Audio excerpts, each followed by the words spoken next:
The U.S. Supreme Court rules in favor of former President Donald Trump in his appeal of a Colorado ballot disqualification. That applies to Colorado. In all likelihood, it will apply to other states as well. And there you have it. A 9-0 decision by the Supreme Court this morning. I pretty much expected that, didn't you? Yes. Yeah, I did. 9-0. That's where it needed to be. Yeah. You know, on most other issues, you would expect them to do their normal, 5-4 vote, 6-3 vote. On either side, you would expect it. On any other issue, you would expect it. But on this, I feel like all 9 of them, had no other decision to make except that. That's right. The evidence, whatever evidence Colorado was bringing to say he was an insurrectionist and all that didn't hold any water, and we all knew it anyway. But I think it brought bigger implications with this. Yes. And we can kind of get into that after our introduction because, hey, everybody, welcome to this. Is this thing working? This is episode 64, man. We've put out 64 episodes, and we're rolling right along, man. I'm looking forward to episode number 100. But, hey. I know. It'll be here before we know it. Yes, it will. Yes, it will. So, hey, everybody, I hope you enjoy listening to our show. Please follow, please like, and share with all your friends. Our show is every day at 2 p.m., Monday through Friday. We're on all social media platforms. We're on Twitter. Or X. We're on Truth. We're on Getter. We're on Facebook. We're on Rumble. And we're on YouTube. Yes, we are. Yes, we are. So please subscribe and follow on all platforms that you listen to us. Yep.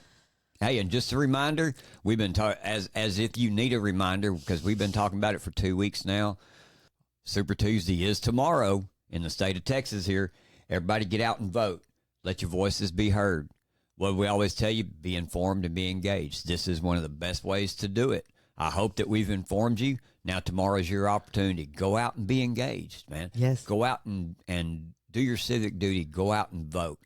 Guys, the way everything has been going, and we've watched it decline over the past 3 years. Well, actually, a lot longer than that, most of us have been, but for the most part, the last 3 years has been like a snowball rolling down a hill, and we're coming to our last line of defense against all of this, which is the voting booth. Hey, but before you do go vote, why don't you go and fill up your car at the gas pump and buy some groceries and pay your bill, pay your bills. I paid mine recently. It's the first of the month. And look at your 401k. Then go vote accordingly. Please vote for Joanne Schaffner for District 11, Paulette Carson, District 9, and please don't forget about our Criminal Court of Appeal judges that we've been pushing, David Shink, Gina Parker, and Lee Finley for Criminal Court of Appeals. Yep. And just remember, we're endorsing these candidates, and the reason that we are is because they support our stance on the biggest issues that we got facing our state right now, which is the border and school choice. And Joanne Schaffner and Paulette Carson both stand strong on the border, and they both support school choice. That's right. We're excited, though. I'll be glad when Super Tuesday is over. Yeah. And President Trump wins everything that he can. Exactly. Let me tell you, he didn't win Washington, D.C. Oh, did he? Well, I mean, really? No. Was he ever gonna? Right. No. Right. Yeah. And those people in Washington, D.C. can't stand Donald Trump because they have turned him around, turned him away. They've done everything they can to discredit this man. And the big story coming out of the news this morning, and the narrative is that Nikki Haley finally won. She won big in D.C. I've seen more votes for a candidate in a school board election. I know. And look how many people showed up to vote. 2,000? 2,000? Yeah. In a community of 700,000? And Vivek, Chris Christie, and DeSantis all got votes and they're not even in the race. I know. That's hilarious. Yeah. Nikki Haley won a lot, let me tell you. But President Trump came out with a statement. It's kind of funny. He said, I purposely stayed away from the D.C. vote because it is the swamp with very few delegates and no upside. Bird Brain spent all of her time, money, and effort there. Over the weekend, we won Missouri, Idaho, and Michigan. Big numbers. Complete destruction of a very weak opponent. The really big numbers will come on Super Tuesday, which is tomorrow. Also, way up on Crooked Joe. Yeah. And he's right that there was no need for him to go over there and vote because he wasn't going to he wasn't going to win the vote in the swamp. And that's what they are. And we all have seen that for what it was. Yeah. Yeah, he goes on, man. Even after that, he makes a second statement about Nikki Haley. And his favorite name for her is Bird Brain. He said, Bird Brain is a loser. Record low performance in virtually every state. DeSantis easily beat her in Iowa for a very distant second place. And then she ran up to the podium before he even had a chance to do so and claimed victory. I enjoy watching the Bird disavow her pledge to the RNC and her statement that she would never run against President Trump. He put in parentheses, in quotes, a great president. He said, well, she ran, she lied, and she lost big. And he's right. She did lie. She did. Yep. She said that she would sign that pledge. Yeah, that she would sign the pledge and she would stand behind in order to get on the debate stage. In order to and get she on, would yeah. stand behind the eventual nominee, which we know is going to be President Trump. And now she just says, no, I can do what I want. Yeah. Julia says, Nikki Haley admits she only signed the pledge to support the eventual nominee in order to get on that debate stage. Well, she lied, and she no longer feels bound by that pledge and claims she'll make what decision I want to make. That's right. You are. She's a white liberal Democrat. Oh, man. Horrible. What is it you called her this morning? Awful. Awful. The American white female liberal. That's what she is, yeah. That's what she is. Yep, she's in that. Yeah, if we're playing identity politics, that's where she's at. That's where she's at. Yeah. She can say she's a Republican all she wants, but she's a warmonger. Yeah, she is a warmonger. And the thing is, you know, what's really going on about this because of D.C. and why it's become a big story all of a sudden is because when you see how many votes that President Trump even got out of that small amount of people that decided to come out in the Republican primary and vote, it really shows you how unfair the jury polls are in D.C. How biased they are. I mean, if you can't even get Republicans to come out and vote for President Trump to win the swamp. So there is a question, which has brought forth some questions regarding the unfair jury polls in D.C. For example, the famed Democrat operative, election attorney Mark Elias, who does everything he can to make sure cheating is allowed in all Democrat strongholds and tries to bully Republicans with his lawfare. He might have made a mistake by pointing out the fact that Donald Trump can't get a fair trial in D.C. Glad that he finally admitted that, and as soon as he said that, everybody on Twitter started dogging him. Well, he didn't even come out and say that exactly. Let's read his tweet. He says, on top of the Nikki Haley wins D.C. primary, her first victory in a GOP nominating race, Mark Elias was to come out yesterday evening and say, in a city of 700,000, Donald Trump gets 676 votes in the GOP primary. A tough jury pool. Exactly. That's what I'm saying. So as soon as he said that, everybody was just like, well, great. Thank you. Well done. You just admitted that Trump can't get an impartial jury in D.C. Yes. Yep. He just admitted that. You just admitted it. You said the quiet part out loud. We have a video of Merrick Garland talking about the January 6th people and how many they have arrested and how none of them have gotten off. And I wonder why, now that we look at this jury pool.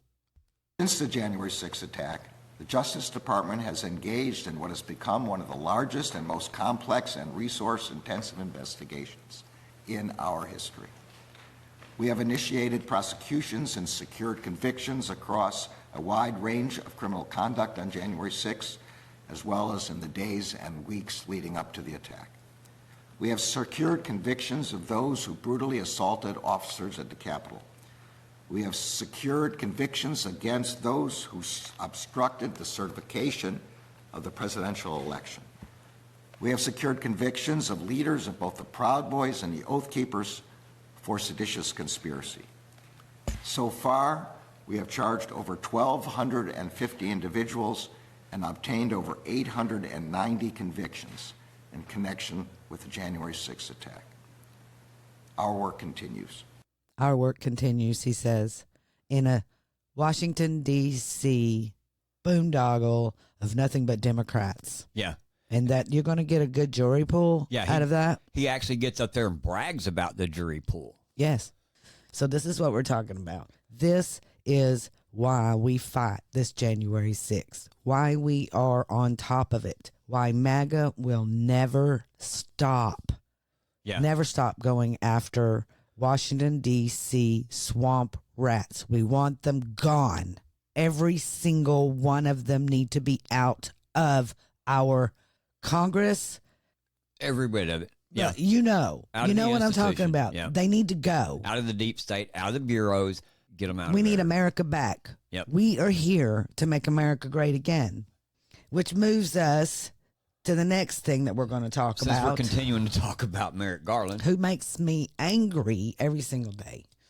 I have this Newsweek article, which I'm going to use because they lean left, and we try to use leftist talking points here so that we can show you how absolutely crazy they are. So Merrick Garland, he goes to Selma, Alabama, and he makes these remarks at Selma Church. And this is all in, I guess, in reference to, what is it, the Bloody Sunday. Bloody Sunday. Okay. Garland, alongside Vice President Kamala Harris, visited the historic city to mark the 59th anniversary of the 1965 event known as Bloody Sunday, in which Selma police officers attacked demonstrators marching across the Edmund Pettus Bridge as part of a broader African-American civil rights movement. Speaking at the Tabernacle Baptist Church, Garland touched on the ways in which the right to vote is still under attack. Now, do y'all really think the right to vote is still under attack? I think the fact that they cheat to vote is still under attack, but here we go. He goes on to say here, this is why the Justice Department is fighting back, Garland said. That is why one of the first things I did when I came into office was to double the size of the voting section of the Civil Rights Division. That is why we are challenging efforts by states and jurisdictions to implement discriminatory, burdensome, and unnecessary restrictions on access to the ballot, including those related to mail-in voting and the use of drop boxes and voter ID requirements. What's crazy about this is Merrick Garland, in the very beginning here, they're going to use that Republican pounce kind of thing that they always do, except for they've changed their wording now. And it's now MAGA is angry. Is that what it's? MAGA? MAGA's furious. MAGA is furious. Yeah. Anyway, it goes to paint MAGA in a bad light. Always does. And then it goes on to say supporters of former President Trump expressed anger at Merrick Garland on Sunday after the U.S. Attorney General decried efforts to restrict voting access during an address. The reason why I brought this up is because I want to read you a couple of tweets or X's or whatever they call them on Twitter anymore that they're referencing, that are calling and saying that President Trump supporters are anger, which, I didn't read any anger. All I read was truths. So here we go. I'm going to read a couple of these for you. Kyle Becker wrote in a post on X that he is the former Fox News producer. He said Merrick Garland makes it clear the Biden regime intends to cheat in the 2024 election.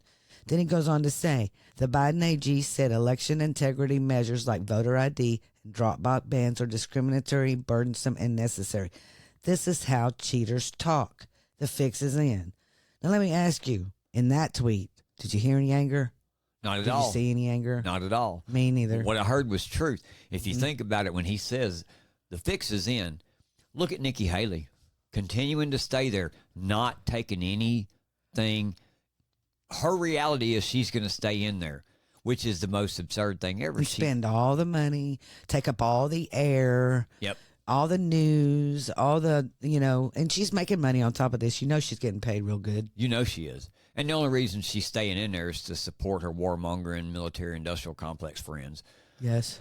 But that's my point. You see her continuing to stay in there, you go, man, what's going on with this? Just like in 20 when Joe Biden sat in his basement and ran for president. Everybody should have been asking, man, what's going on with this? We've seen the results of him campaigning from his basement. Are we going to see the results from this? Because it sounds like a fix is in somewhere or the other. Yeah, it does. And then another one goes on to say, Attorney General Merrick Garland lies again, claiming that election integrity efforts such as voter ID requirements and restrictions on ballot drop boxes are discriminatory, burdensome, and unnecessary. An ex-user going by Proud Elephant wrote. Do these people ever tell the truth? Yeah. This is what we are fighting. The fact that they don't ever tell the truth. Well, and it's insulting, too. Yes. I mean, think about this. You're going to sit here and say that having voter ID restrictions disproportionately affects some in the community. And you're targeting the black people, and that's what you've been saying all along. Assuming that black people can't get an ID is extremely racist. Is extremely racist, and it's extremely insulting. Because if that's the case, let's look at some of the things that you have to have an ID for. And I know everybody has IDs for these. You got to have an ID to purchase alcohol, cigarettes, a bank account, food stamps, welfare, Medicaid, Social Security. What else? A job? Buy a gun. Yeah, buy a gun. Background checks for that. Get on an airplane. You got to have a license to get married. You got to have an ID to get married. You have to have a license to drive. To buy a prescription, you got to show your ID to get your prescription sometimes. To vote in Texas. Yay. To hold a rally or to hold a protest, you're required to have an ID. To hold a protest? Yes, ma'am. Well, yeah. Looky there. But think about this. All of these things that are required that we see every day in everyday society, everybody does. They need an ID. And you need an ID to vote. Yeah. That's right. And if requiring a voter ID at the voting booth is, what did he say, discriminatory, unnecessary, and burdensome, then here's what I believe. If I have to show an ID to purchase a gun and have a background check, then that practice is discriminatory. I should be able to do that without anything, without any voter ID, without any voter ID, without any identification, without any background checks, because in my opinion, those are discriminatory, burdensome, and unnecessary. I agree. Yep. You know what's crazy is they go on to say here, voter IDs laws have been criticized for decades. By who? By who have they been criticized? The ones that want to cheat. That's exactly right. Yep. As broadly discriminatory with opponents. Like the League of Women's Voters is who they used as their people that are broadly, unhappy with the voter ID. And what do we just say about liberal white women? That's what that is. So, yeah, we don't listen to them because they don't tell us the truth. They're arguing that they disproportionately impact black, native, elderly, and student voters. So I was a student. I went to college. And student voters have to have an ID to be a student in that school. Yeah, you can't come on the campus if you don't. You have to have an ID. Yep. So I don't know what that is. And I'm sorry, but black people and native people and elderly people are the most people that have IDs. Yes. Elderly people are not going to go without an ID ever because they know better. So I don't understand where they're coming up with. They added the elderly and the student just so they wouldn't look racist on the black and the native. That's what it looks like to me. Because honestly, black people and native people are smart enough to get an ID. Because they have to have it for a lot more things than just to go vote. Yes. Those that argue against voter ID are just those that want to cheat. That's exactly right. Yep. So this is what we need to pay attention to, and this is what we are fighting. We're fighting the federal government who's trying to take over our country. Is this thing working? Rise up. Well, hey, everybody, that's it for today. Thanks for listening, and I hope you've enjoyed the show. Hope you've learned some things about what's going on around us in the nation and in your communities. We couldn't do this without your continued support either. We appreciate all of you showing up, taking the time to listen to us today. So please, like I say, make sure to hit the like button, share our show with all your friends. We'll see you next time on Is This Thing Working? And as always, I'm James, And that's my lovely co-host over there. Denise, And we'll see you next time. we're out.